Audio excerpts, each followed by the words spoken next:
tempestade, mas você pensa que pela própria tempestade que balançou o barco e afogou Pedro ali, né?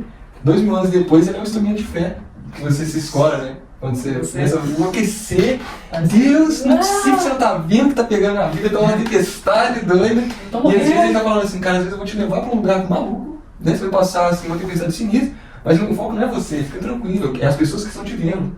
É elas que eu tô querendo atingir, porque o que eu vou fazer depois, a bonança que vai vir depois, é que vai ser o ponto de partida, né, para o alcance daqueles que estão próximos te vendo.